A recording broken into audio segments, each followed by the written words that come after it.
The gate was 4.04 million. The attendance was a little under 17,000. Fight of the night was Usman and Covington. Performance of the nights were Jan and Aldana.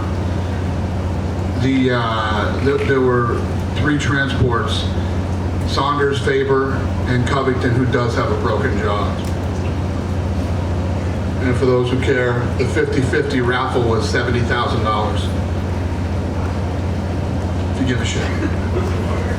Fair enough. One guy gives a shit. Yeah, one guy really cares, that's for sure. Well, Dana, you mentioned the Colby Covington broken jaw there. We were wondering about that. I mean, listen, I know you're not a fan of that guy or haven't necessarily gotten along with him eye, but did he show the world something tonight?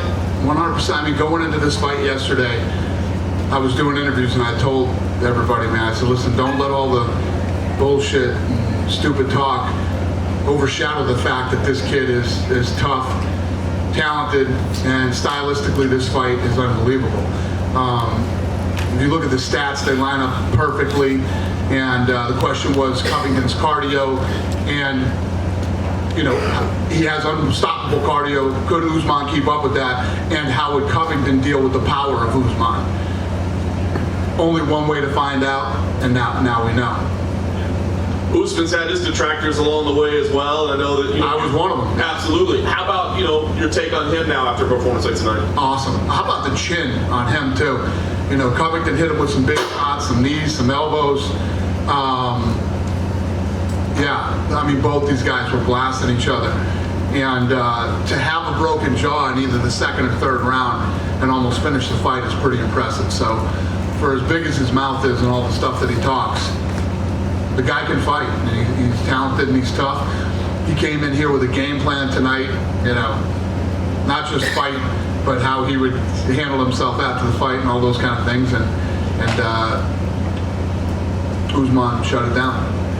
You know, Masvidal has been such a big star this year, and I think if Covington had won tonight, the grudge match between the 2 former roommates, everybody was salivating at that idea. Does the idea of Masvidal-Usman excite you as much? Massive.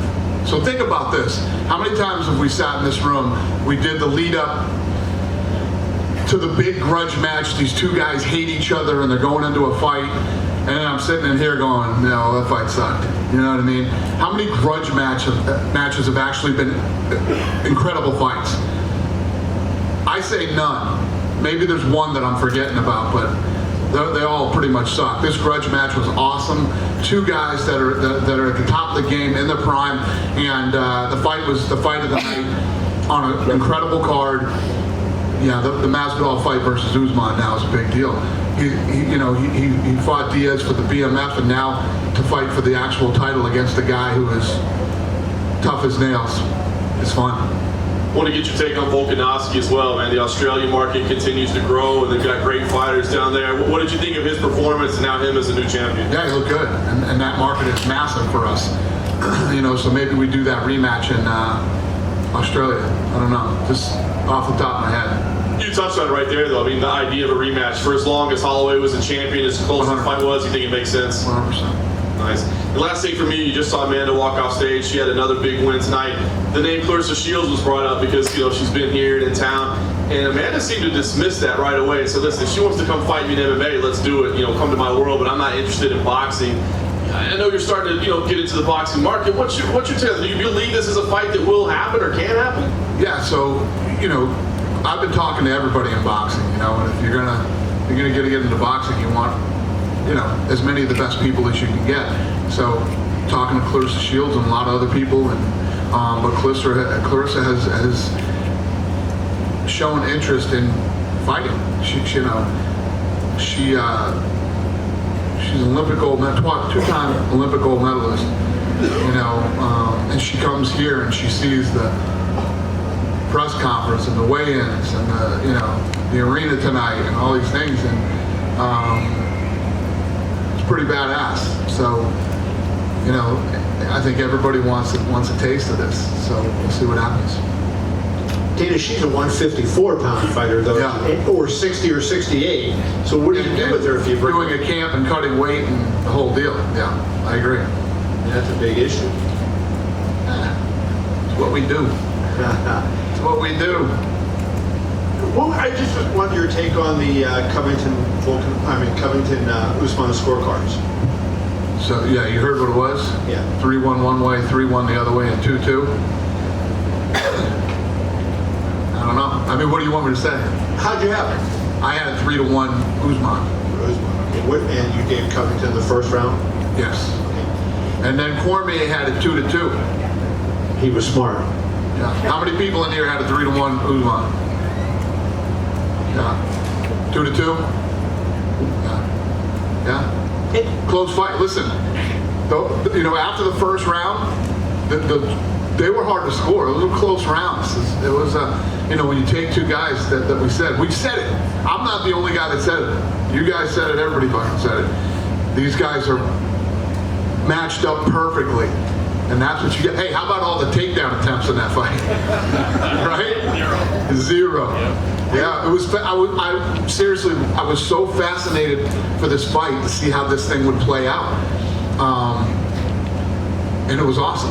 It was a great fight, Both guys did something in the fifth round that was amazing. Colby, picked up the pace with that broken jaw, and he had been wearing down. And then I thought Usman, it seemed like Colby had the edge in the first half of that last round. 100%. And then all of a sudden Usman must have recognized it and stepped up. And what does that say about a champion when he can understand, hey, you know what, I'm behind here, I need to do something dramatic and be, not only to try for it, but to pull it out.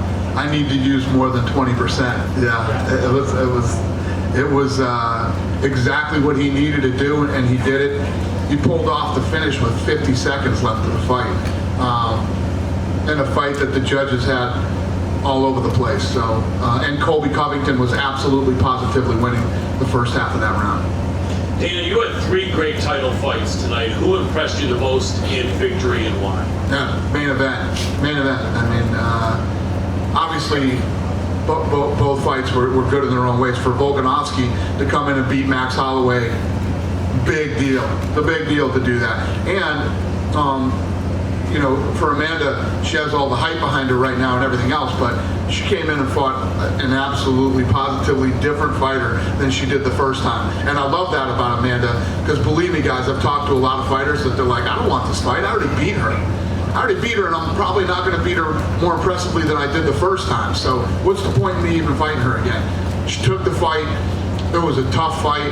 What was driving me crazy with Amanda, too? It's like, why are you standing up in the guard when the only thing she can do to you right now is up kick you and knock you out? You know what I mean? I'm not her trainer or fucking anything, but I don't know. I gotta ask her that later. Why should? Did any of you ask her that? No, that's a good question. Should have asked that. Speaking about Amanda, Dana, did you see Irene Aldana tonight? Were you impressed with her? She won. She won the performance of the night. So Ketlin Vieira is one of the top 5 fighters in the world, right? Been one of the hottest prospects for the last couple of years in the women's division. Blows out her knee, has surgery, recovering from it.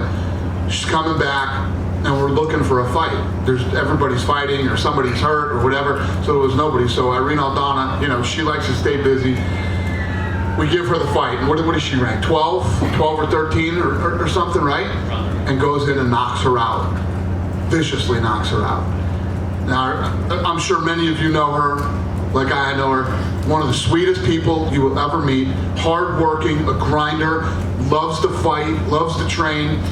Could not happen to a better human being. It's always awesome when you see good things happen to good people. So I'm very happy for her. Could she be next? And is there any truth in the fact that Amanda says the next fight for her will be at 145 for sure? Is that what she said? Yeah.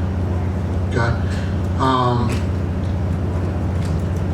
Yeah, I don't know. Tuesday we'll go back in the room and we start looking over what happened here tonight and what we want to do next. It was at 35. Would Aldana be the?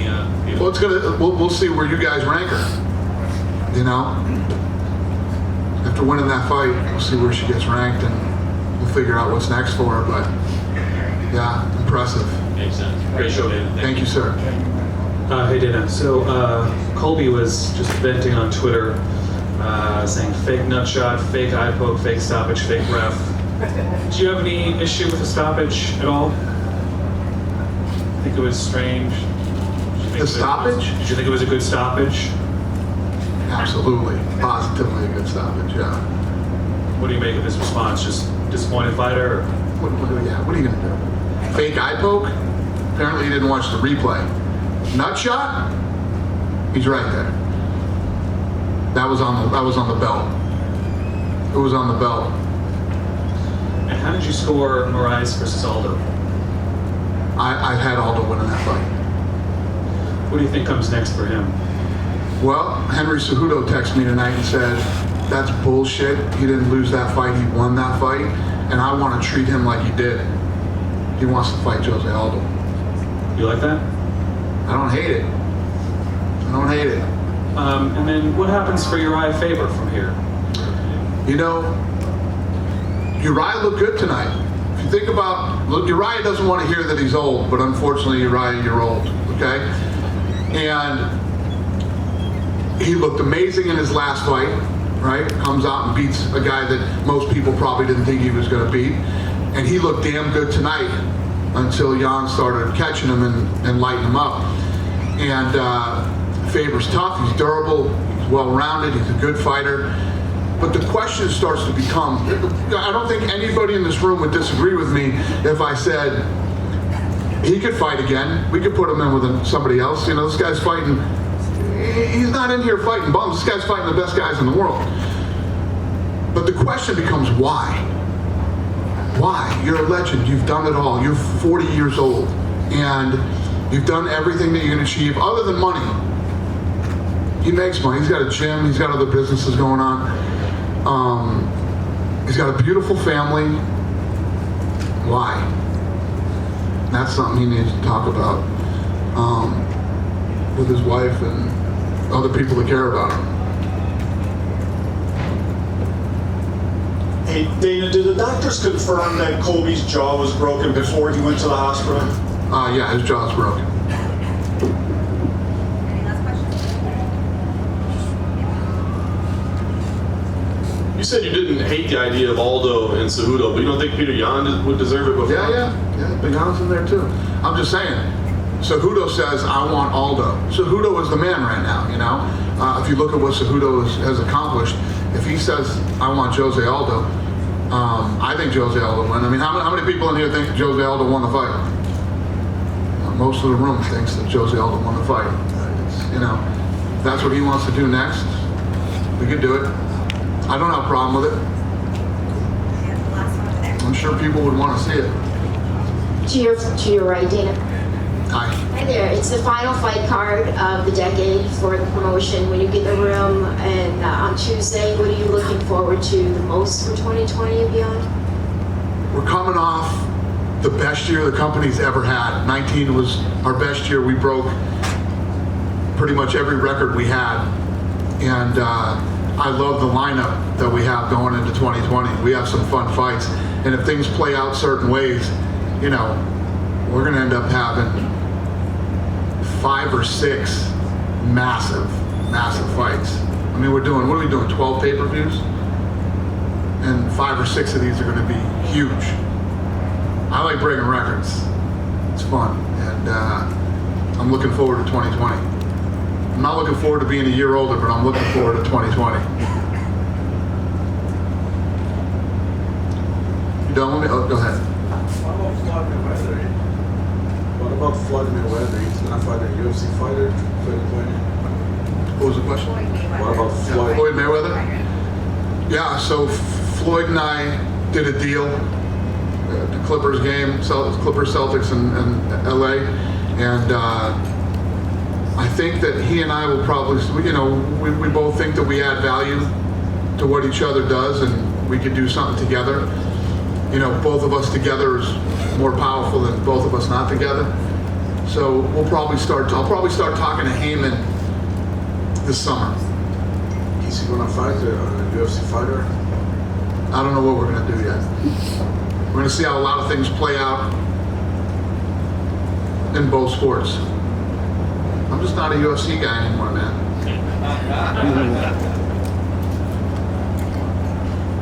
You got 2 Contender Series guys that made a debut tonight. Let's talk about that. Luna and Chase Hooper. Yeah. They look good, man. Both guys. You said we had 2 Contender Series guys tonight make their debuts. They look good. I don't even know what to say other than yeah. They look great. It just validates, what you're doing there about cultivating new talent. All you have to do is show up to one of these things live and watch it, and it completely validates what we're doing there. It's awesome. If you've never been to one of those live, you guys need to come out and do it. I know it's expensive probably to travel from other places and come do, but I'm telling you, it's so worth it. You ask any of the media people that have been there, it's unbelievable. The level of talent that we're pulling out of there is incredible.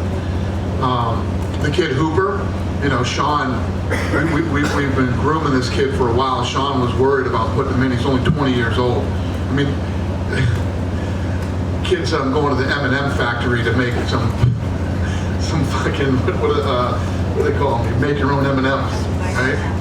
That's how young that kid is. So we were worried about putting him in too soon, and he looked good tonight. He fought a real guy, tough guy, an animal, and he pulled it off. So it's going to be interesting to see what he can do. And then Puna's a savage. Dana, were you impressed with Jeff Neal?